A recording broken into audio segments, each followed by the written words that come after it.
So guys, अगर आपने income tax return file कर दी है और आप जल्द से जल्द रिफंड भी चाहते होंगे, ठीक, तो आज की वीडियो में मैं आपको यही बताऊंगी कि आपका रिफंड कब तक आएगा। और अगर आपको ऐसा लग रहा है कि आपका आईटीआर अभी तक प्रोसेस नहीं हुआ या फिर आपके रिफंड को काफी दिन हो गए हैं और अभी तक वो नहीं आया है, तो कुछ चीजें आपको इनकम टैक्स पोर्टल पे जाकर चेक कर लेनी है। तो स्टेप बाय स्टेप आपको सारा प्रोसेस बताऊंगी, तो वीडियो के एंड तक जरूर बने रहिएगा। और अगर आप चैनल पर नए हो तो चैनल को सब्सक्राइब कर ले और वीडियो को ज्यादा से ज्यादा शेयर कर। तो यहाँ पर हम इनकम टैक्स पोर्टल पर लॉगिन हो चुके हैं। सबसे पहले आपने यहाँ पेंडिंग एक्शन पे जाना है, देन आपने रिस्पॉन्स टू आउटस्टैंडिंग डिमांड पे क्लिक करना है। तो जैसे ही आप यहाँ पे क्लिक करोगे तो यहाँ पर हमें चेक करना है कि हमें सेक्शन 245 का नोटिस तो नहीं आया है, कोई पिछली डिमांड तो हमारे पास नहीं आई है। तो अगर यहाँ पर आपको ऐसा कुछ नहीं मिलता तो आपने पेंडिंग एक्शन पे जाकर ई प्रोसीडिंग वाले ऑप्शन को क्लिक करना है। ई प्रोसीडिंग पर क्लिक करने के बाद हमने यहाँ पर चेक कर लेना है कि हमारे पास कोई डिफेक्टिव रिटर्न का नोटिस तो नहीं आया है, क्योंकि जब हम आईटीआर गलत फाइल कर देते हैं या फिर आईटीआर फॉर्म का गलत सिलेक्शन कर लेते हैं तो हमारे पास डिफेक्टिव रिटर्न का जो नोटिस है वो आ जाता है। तो ये सारी चीजें हमें यहाँ पे चेक कर लेनी है कि हमारे पास कोई नोटिस वगैरह तो नहीं आया है। तो यहाँ पर आप देखोगे कि मेरे केस में यहाँ पर किसी भी तरह का नोटिस नहीं है, तो आपको यहाँ पर भी कोई प्रॉब्लम नहीं दिखती है। तो उसके बाद आपने यहाँ पर ग्रीवेंसेस वाले ऑप्शन पे जाना है,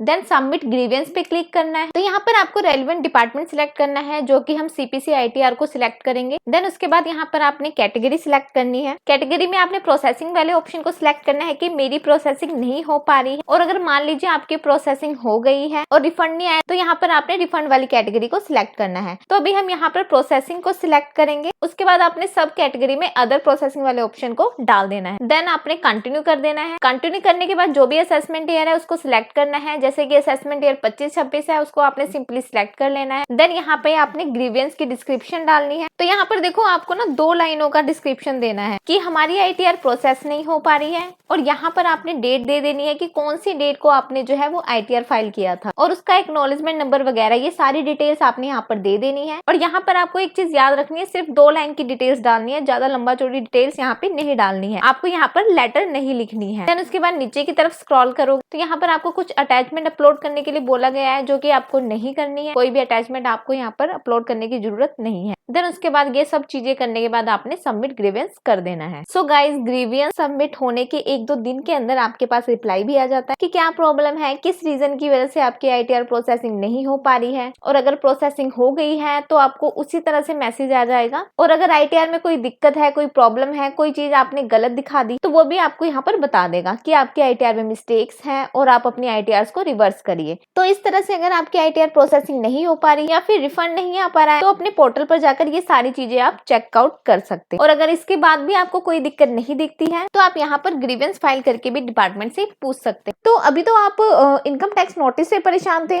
और आपको रिफंड नहीं मिल रहा था तो परेशान थे, लेकिन इस इनकम टैक्स डिपार्टमेंट ने सारी हदें यहाँ पे पार कर दी है। वो 10 से 15 साल पुराने आपको इनकम टैक्स की जो नोटिस है उसका हिसाब किताब आपसे मांग रहा है, जो कि बहुत ही बड़ी बात है। ठीक है, आपने रिटर्न फाइल कर दी, आपने टैक्स पे कर दिया, आपने रिफंड ले भी लिया, सब कुछ ले लिया। अचानक से आपको इनकम टैक्स डिपार्टमेंट से मेल आता है कि आपने 15 साल पहले ये काम किया था, उसकी सूचना दीजिए। ठीक है, मतलब कुछ भी कर रही है इनकम टैक्स डिपार्टमेंट यहाँ। और ये जो इनकम टैक्स डिपार्टमेंट काम कर रही है ना, ये जनता के लिए बहुत ही परेशानी का कारण बन चुका है। इनकम टैक्स डिपार्टमेंट की गैर जिम्मेदारी का जो रवैया है ना, दरअसल 10-15 साल पुराने और कई मायनों में तो 15 से 20 साल पुराने मामलों को उठाकर टैक्स पेयर से उसका हिसाब किताब यहाँ पे पूछा जा रहा है। ठीक है, और आपको डिपार्टमेंट मेल, मैसेज, चिट्ठी भेज चुका है। तो यहाँ पे आप क्या कर सकते हो, इसका सॉल्यूशन क्या है, इसके बारे में हम यहाँ पे बात करेंगे। तो पिछले 5-6 साल से ना प्रोसेस बहुत आसान हो गया था।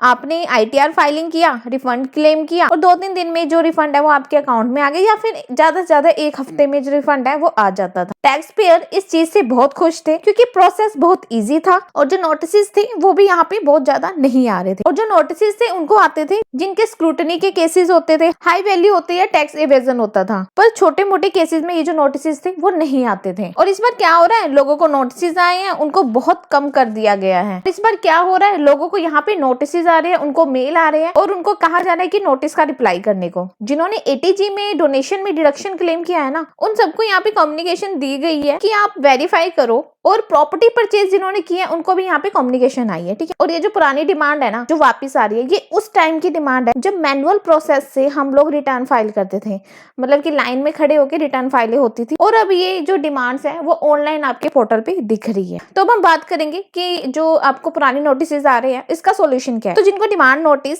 या फिर नोटिफिकेशन आए तो उनको सबसे पहले अपने पोर्टल को ओपन करना है, और अगर ऐसी कोई डिमांड शो हो रही है उसका आप रिप्लाई करिए और उसको डिसएग्री करिए, बोलिए आपकी ऐसी कोई डिमांड आउटस्टैंडिंग नहीं थी और उसका आप रिस्पॉन्स दो। और अगर अमाउंट ज्यादा है और आपको सेफ प्ले करना है तो उस केस में आपने ई निवारण पर आपने कंप्लेंट जो है वो रेज करनी है कि आने वाले टाइम पर आपके पास एक प्रूफ होना चाहिए कि आपने इसका रिप्लाई किया था। तो बात करें कि इसकी टाइमलाइन क्या है और जो डॉक्यूमेंट है हमें कितने साल तक रखना होता है। यहाँ पे भी पर्सन कंफ्यूज है कि जैसे अब 10 से 15 साल पुरानी डिमांड आ रही है तो अब कई लोगों के तो डॉक्यूमेंट्स होंगे नहीं उनके पास। अब वो कह रहे हैं कि डॉक्यूमेंट्स हमको कितने टाइम तक रखना पड़ेगा, ठीक है, कितने साल तक रखना पड़ेगा। तो स्पेसिफिकली एक्ट में मेंशन नहीं है। एक्ट में जो मेंशन है वो ये है कि कितने सालों तक नोटिस आ सकते हैं, 7 से 8 साल तक आपको नोटिस आ सकते हैं। और अगर मान लो आपकी कोई फॉरेन इनकम है तो उस केस में आपको 16 साल तक नोटिस आ सकते हैं। तो मैं तो आपको यही बोलूंगी कि जब वो टाइमलाइन निकल गया, मतलब वो टाइम पीरियड निकल गया है, तो उस डॉक्यूमेंट को डिस्कार्ड आप कर सकते हैं। लेकिन अब जो चल रहा है, अब जो इनकम टैक्स डिपार्टमेंट जो सरकार कर रही है, पुराने नोटिस दे रही है 10 से 15 साल, 15 से 20 साल, तो आप